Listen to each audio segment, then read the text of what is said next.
అది అర్థమయ్యే ఈరోజు ఎన్డీఏ కూటమికి అత్యధిక మెజార్టీ ప్రజలు కట్టబెట్టారు అధ్యక్ష.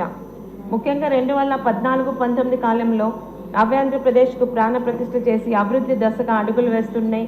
అటు అమరావతి, ఇటు పోలవరం, నదుల అనుసంధానం, కియా లాంటి పరిశ్రమలతో రాష్ట్ర ఆర్థిక పరిస్థితిని స్థిరంగా తీసుకెళ్లిన చరిత్ర మన ముఖ్యమంత్రి చంద్రబాబు నాయుడు గారిదైతే, అబద్ధపు హామీలతో అధికారంలోకి వచ్చిన నాటి నుండి ప్రజావేదిక విధ్వంసంతో మొదలై 5 సంవత్సరాలు అభివృద్ధి సంక్షేమానికి తేడా తెలియకుండా పక్కన పడేసి కక్షాపూరిత చర్యలతో ఇటు ప్రతిపక్షాలని ప్రశ్నించే ప్రజల్ని కూడా పోలీసు వ్యవస్థ ద్వారా అక్రమ కేసులు, అరెస్టులతో 5 సంవత్సరాలు కాలం గడిపిన చరిత్ర గత ప్రభుత్వానికి అధ్యక్ష. ఇక ప్రస్తుత మన బడ్జెట్లో ఈరోజు బయట నిల్చొని మైకుల ముందు కళ్ళున్నా కూడా కనిపించకుండా అసత్యాలు వాగుతున్న వైసీపీ నాయకులకి బడ్జెట్ని కనీసం చూస్తే ఆ రోజు వాళ్ళ బడ్జెట్కి ఈరోజు ఎన్డీఏ బడ్జెట్కి తేడా అర్థమవుతుంది అధ్యక్ష. ముఖ్యంగా కొన్ని ముఖ్యమైన విభాగాల్లో వ్యవసాయం అనుబంధ రంగాల్లో అన్నదాత సుఖీభవ ప్రధానమంత్రి కిసాన్ పథకం ద్వారా అర్హులైన రైతులకు పెట్టుబడి సాయం ప్రకటిస్తున్నాం అధ్యక్ష మనం.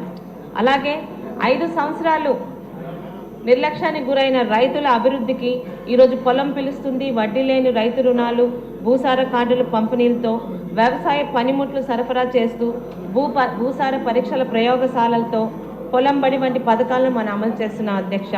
2024-25 ఆర్థిక సంవత్సరానికి రబీ నుండి పంటల బీమా పథకాన్ని సవరించడం ద్వారా రైతుకి భరోసా కల్పిస్తున్నట్టుంది అధ్యక్ష మన బడ్జెట్.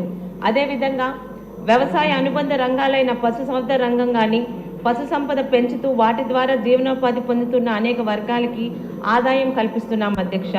పశు బీమా పథకాన్ని కూడా అందిస్తూ సాంప్రదాయ మత్స్యకారులను చేపల చెరువుల లీజుకి తీసుకోకుండా గత ప్రభుత్వం ఇచ్చిన ఉత్తర్వులను రద్దు చేసి వాటి మీద ఆధారపడుతున్న సాంప్రదాయ మత్స్యకారులకు కూడా ఈరోజు మనం భరోసా కల్పిస్తున్నాం అధ్యక్ష. ఇక సంక్షేమం, అభివృద్ధి, ఆలుగడ్డకి ఉల్లిగడ్డకి తేలా తెలియని ప్రభుత్వం నుంచి ఈరోజు సంక్షేమం, అభివృద్ధి రెండింటిని కూడా 2 కళ్ళగా చూసుకుంటూ ముందుకు తీసుకెళ్తున్నాం అధ్యక్ష. విద్యాభివృద్ధి, సామాజిక అభివృద్ధి, ఆర్థిక అభివృద్ధి, సంక్షేమం కోసం వివిధ పథకాలను తీసుకొచ్చాం అధ్యక్ష. సామాజిక భద్రత పెన్షన్ని 3,000 నుంచి 4,000 పెంచడంతో పాటు దివ్యాంగుల అవసరాలను గుర్తించి వాళ్ళకి 3,000 నుంచి 6,000 పెంచుతూ పూర్తిగా మంచానికే పరిమితమైన వాళ్ళ పట్ల కూడా ఈరోజు అవగాహనతో 15,000 రూపాయల వరకు అందిస్తూ ప్రజల పట్ల మన బాధ్యతని మనం నిరూపించుకుంటున్నాం అధ్యక్ష. అదేవిధంగా ఆదరణ పథకాలు, ట్రైకార్ పథకాలు ఏమీ లేకుండా 5 సంవత్సరాలు ఇటు బీసీ, ఎస్టీ, ఎస్సీ మరియు మైనార్టీ వర్గాల్ని మోసం చేస్తూ ముందుకు వెళ్ళారు అధ్యక్ష గత ప్రభుత్వం పాలకులు.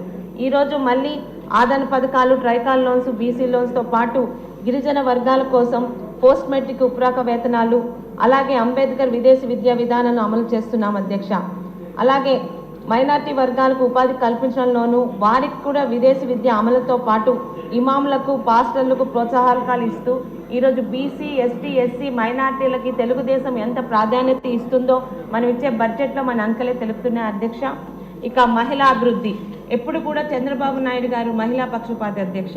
గతంలో డ్వాక్రా సంఘాలను ఎలా అయితే తీసుకొచ్చారో మహిళలు ఈరోజు ఉన్నతంగా ఉంటే ఆ కుటుంబం బాగుంటుందనే దీంతో ఈరోజు మహిళలకి దీపం పథకం కింద, దీపం 2 పథకం కింద ఎల్పిజి మొదటి విడతకి 895 కోట్లు ఇస్తూ మహిళల పట్ల ఇచ్చిన సూపర్ 6 పథకాల పట్ల మనం ఎంత బాధ్యతాయుతంగా ఉన్నామో మనం తెలుపుకున్నాం అధ్యక్ష. అదేవిధంగా మహిళా శిశు సంక్షేమానికి 4,285 కోట్లు, మరి గర్భిణీలు, బాలింతలు, పిల్లల పౌష్టికాహారానికి కూడా మనం ఐసిడిఎస్ ద్వారా కట్టుబడి ఉన్నాం అధ్యక్ష. ఇక మానవ వనరుల నైపుణ్యాభివృద్ధి 2014-19 మధ్య స్కిల్ డెవలప్మెంట్ ద్వారా ఎంతో మందిని ఈరోజు మనం ఉచితంగా శిక్షణ ఇచ్చి వాళ్ళని విదేశాల్లోని ఉద్యోగాలకు పంపించిన ఘనత అప్పటి చంద్రబాబు నాయుడు గారి ప్రభుత్వానిదైతే, ఈరోజు ఫిష్ మార్ట్లు, చికెన్ మార్ట్లు తీసుకొచ్చి ఉద్యోగాల కోసం ఎదురు చూస్తున్న యువతకి మా భవిష్యత్తు ఇంతేనా అని నిరాశలో పడేసిన ప్రభుత్వం గత ప్రభుత్వం అధ్యక్ష. మళ్ళీ ఈరోజు మన ప్రభుత్వంలో ఎన్డీఏ కూటమిలో ప్రాధాన్య రంగాల్లో విదేశీ ఉపాధి అవకాశాలు మరియు దాదాపు 1,215 కోట్ల ఇస్తూ మెగా డిఎస్సి పోస్టులు 16,347కి మన ఇచ్చిన మాట ప్రకారం నిల్చున్న ప్రభుత్వం అధ్యక్ష. ఇక పంచాయతీరాజ్ గ్రామీణాభివృద్ధి, గత ప్రభుత్వంలో పూర్తిగా నిర్లక్ష్యానికి గురైన రంగం ఏదన్నా ఉందంటే గ్రామాల అధ్యక్ష. కనీసం సర్పంచులకు ఇవ్వాల్సిన నిధులు కూడా ఇవ్వకుండా నిధులు మళ్లించి 5 సంవత్సరాలు సర్పంచులు వాళ్ళ మీద తిరుగుబాటు చేసే విధంగా తీసుకెళ్లిన ప్రభుత్వం గత ప్రభుత్వం అధ్యక్ష.